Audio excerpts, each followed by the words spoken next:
Welcome back, mathematicians. This time we're going to talk about solving logarithmic equations and checking for extraneous solutions. So sometimes this is the case. Um, what we want to do is go through the same exact steps, but this time we're going to check for extraneous solutions, make sure that there are none. Okay, sometimes there is, sometimes there isn't. But let's check it out. So again, this time we have log base 10. This is the common log, so I'm just going to say log of 5x plus log of x minus 1 is equal to 2. I can already tell I'm going to have a quadratic equation just by these two guys right here. So what I'm going to do is solve for my x. So I have uh, a so I have here something I have to remember. It's going to be the product property. I'm adding two logs with the same base, so I can combine those. So I'm going to combine those together. So I'm going to have log, common log, so log base 10, 5x times x minus 1, right? So I'm adding my logs, so I'm multiplying what's inside.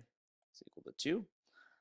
And now I have to remember that even though I don't write it, there is a 10 right here. This is log base 10. It's a common log. So what I'm going to do is I'm going to cancel out that common log using that other tool we have. So 10 log 5x 1 equal to 10 to the 2. Okay, so again, since I have a 10 here, right? Draw a 10 here so that I know you're paying attention. Then you'll see that these two guys cancel out, right? And this term is going to drop down. So I'm going to get 5x times x minus 1 is equal to, and I'm going to simplify this as well. This is 100. So I'm going to multiply this out using the distributive property. That's going to be 5x squared minus 5x is equal to 100.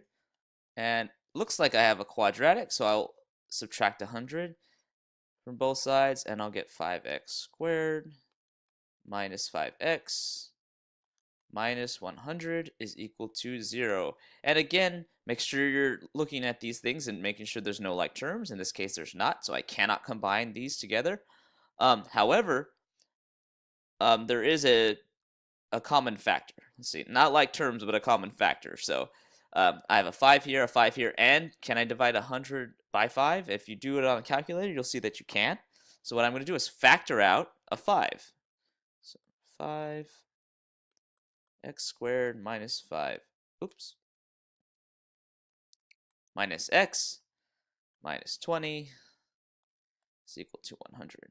Okay, so this term here, I could definitely factor, right? Negative 20, a minus 1. So what two numbers multiply to give me negative 20, but add to give me a negative 1? That's going to be negative 5 and a positive 4.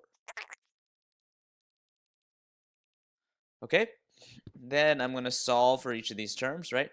If I want this whole thing to be 0, either this one or this one has to be 0. So again, I'm going to set those both equal to 0.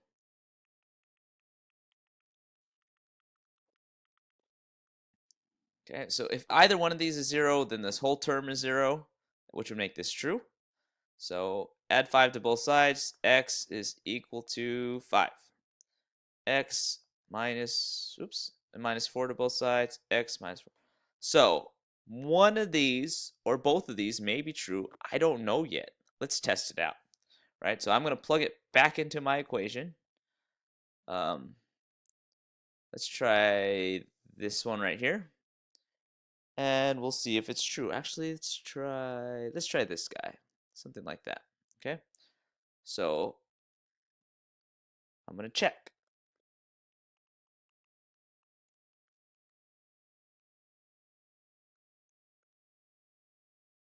Actually, let's try this one right here. Let's try. So I'll go ahead and let's circle that guy right there.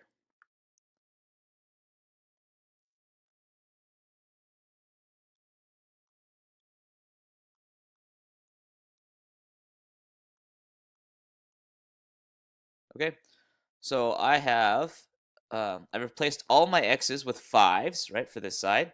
And I can't forget that exponents happen first. So we see I have 5 squared because exponents happen first.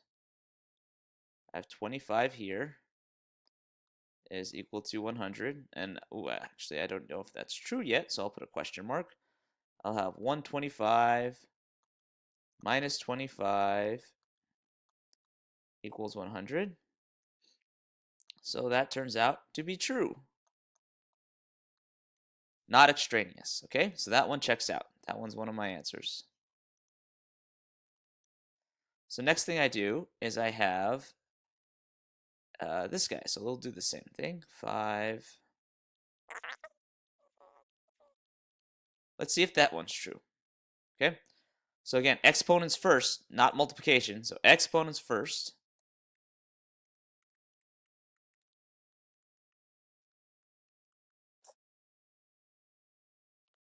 And then 5 times 16 is going to be 80 plus 20 is equal to 100. Is that true? And it sure is.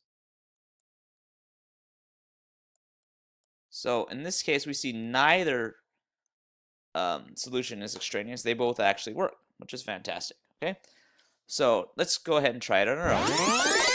So I'm going to read it out so that we know what we're doing. Some people had trouble seeing it last time, so I'll go ahead and read it out. Log base 6 of 3x plus log base 6 of x minus 1 is equal to 3. What you're going to do is follow the steps of our last example, and you should see, and you have to make sure to check to see if there's any extraneous solutions. Okay? Thank you for listening. I'll catch you on the next video.